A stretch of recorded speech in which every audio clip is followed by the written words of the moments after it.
Chapter 3. Are we locked into our beliefs? Beliefs are like garments, clothing of our minds. We don't wear the same clothing that we wore when we were 3 years old. So too, we don't want to be dressing our minds in the same beliefs we carried in our childhood. By definition, growing involves change.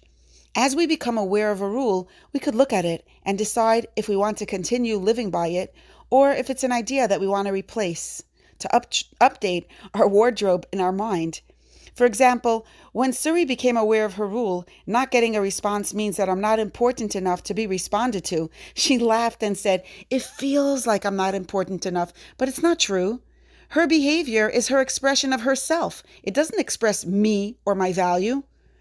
Bella considered her rule and quickly acknowledged that even though she felt so alone in that moment, she had a loyal, caring, and eminently capable partner in her husband. She decided to intentionally change her definition of partner. In both of these examples, changing the rule did not change the unpleasant circumstances. Suri still had the discomfort of not getting a response from her sister. Bella couldn't make her cake without the oil. Changing our rules doesn't change the facts. It changes how we deal with those facts. It changes how we feel about ourselves and the people in our lives. Suri and Bella were immediately willing to change their rules, but very often we're not willing or able to change our perspectives. Since our rules and our perspectives are the lenses through which we see and interpret and understand reality, we give those beliefs and perspectives and rules as much credence as we give something that we've seen. Now, when we see something happen, we're not open to considering that it didn't happen or that it happened differently from the way we saw it. If we are challenged about what we've seen, we insist on the validity of our view. We say, "I saw it myself with my own eyes. I know what I'm talking about. You cannot convince me that I saw it differently." Our beliefs and rules are the lenses in our mind's eyes.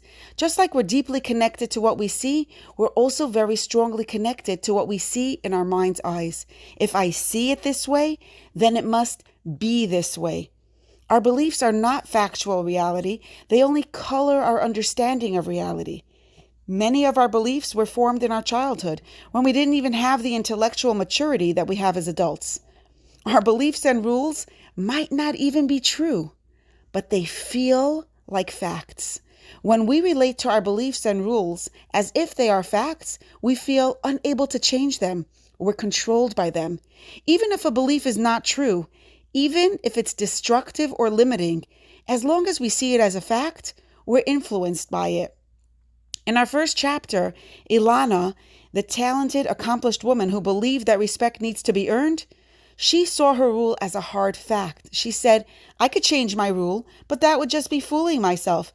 No matter which way you look at it, many people are not respectable, and that's a fact that cannot be denied." Respectability, our ability to respect ourselves and others, is the cornerstone of our relationships.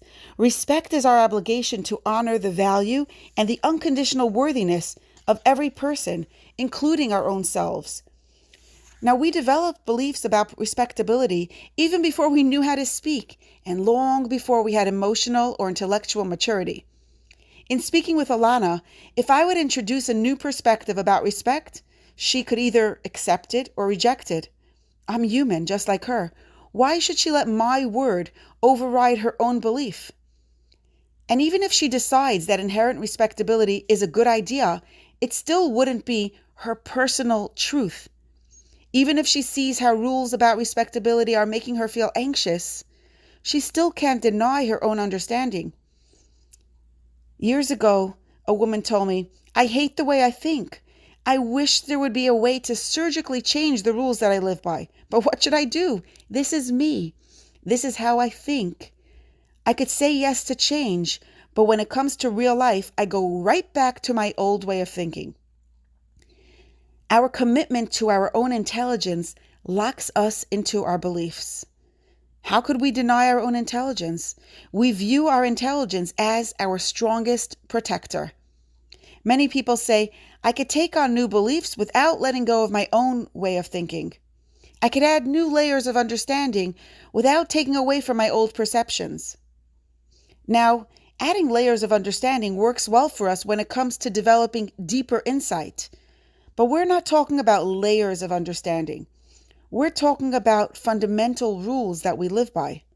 As long as we give credence to a belief, if we think an idea is true, our emotions and behaviors will be directed and controlled by it. If we want to let go of a belief, we need to let go of its credibility. We need to decide that the idea is not true.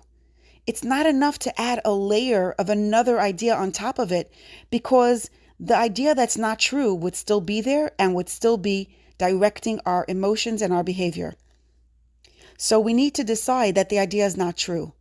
And the reason why this works for us is because as rational people, we know that factual reality is a safe, wholesome zone to live in. Beliefs that are aligned with reality are rational. We trust the truth. By contrast, we do not trust lies. We know that living with lies is physically and emotionally unsafe. We don't want to be fooled. When we know that an idea is not true, we naturally turn our backs on it. We let go of it.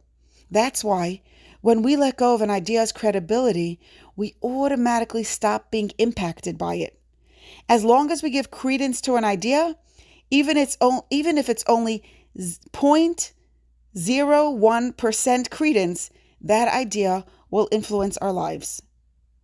Letting go of an idea's credibility sounds like a simple solution to letting go of self-destructive, misery-generating beliefs, and it is simple, but it's far from easy.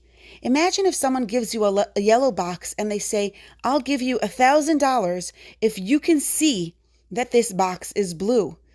We might easily be able to say that the box is blue, but what would help us believe it? What would help us stop seeing it as yellow? Like wanting to see blue instead of yellow, there are times in our lives when we realize that it's in our best interest to change our beliefs. We might desire a different perspective, but what would actually help us acquire it? What would help us stop giving credence to our original understanding? For Ilana and for each of us, there is a precious gift that liberates us from the rules we want to change. We have a priceless treasure, a key that enables us to let go of the beliefs that are making a mess in our lives. We have an all-encompassing, absolute truth. This truth is like a north star for beliefs. We could set our minds and hearts by its light. Whenever we want to know whether or not a rule is worth living by, we can ask ourselves, is this idea, this rule, in harmony with our absolute truth? If yes, bring it on. We could trust its validity. We can be assured that it will generate joy in our lives and in our relationships. And if an idea is inconsistent with our absolute truth, we will accept that the idea is not true. We will recognize that it's not a safe driver and will let go of it. What's our absolute truth? The Torah teaches us that the one and only overarching, unchanging truth is Hashem's reality. Now, when we talk about this in classes, people say, but my belief has nothing to do with Hashem. Ilana said, if I make a Venn diagram with my belief about respectability on one side and my belief about Hashem on the other, there's no overlap. They are two completely separate beliefs. Ilana saw no connection between her belief in Hashem and her belief about respectability, just like I used to see no connection between my belief in Hashem and my belief about worthiness. Otherness, our belief in Hashem is in a box that's separated from the rest of our lives. It's separated from the way we engage in our relationships and our practical daily lives. There doesn't seem to be a connection between our belief in Hashem and the quality of our emotional wellness. As we develop more clarity about Hashem's reality, the separation and the disconnection fades away. We realize that Hashem's reality is not just a detail of our lives. His reality is the perspective through which we experience everything and anything in our lives. Like wearing colored lenses completely transforms the way we see, embracing Hashem's reality impacts every belief, perception, and rule that we live by. The Torah, Hashem's reality, is the inheritance of every Jew. Deep in our souls, whether or not we are aware of it, we're connected with Hashem's reality more than anything else we believe. Hashem's reality is true. Truth is a safe zone. When our beliefs are in harmony with Hashem's reality, we can experience emotional wellness. When our beliefs reject or deny His reality, we are in emotional chaos. Throughout the rest of this book, we'll discover that behind every inch of misery, resentment, blame, helplessness, anxiety, self-pity, compulsive habit, shame, and a shattered sense of self, there is a belief that is not consistent with Hashem's reality. And as soon as we stop giving credence to that belief, we automatically stop being dragged around in the mud of our otherness. As we move through this book, we'll gain more skill and clarity about how to align our rules with Hashem's reality. In the process, we'll be crossing the bridge from the darkness of our self-destructive misery, anxiety, and resentments into the sunshine of unstoppable goodness, our birthright. The main idea of this chapter is this. Recognizing that an idea is not true will automatically cause us to pull away from it. We would never knowingly buy into a scam. The ultimate barometer of truth is Hashem's presence, His exclusive power, and His absolute value. Reflect and connect. Think about a current situation that's causing you heartache. In what way does Hashem's reality make a difference in the situation? Have you ever learned something new that changed your perception of yourself? Here's an exercise to grow your awareness. On a daily basis, so many of your behaviors are guided by Torah law, by halacha.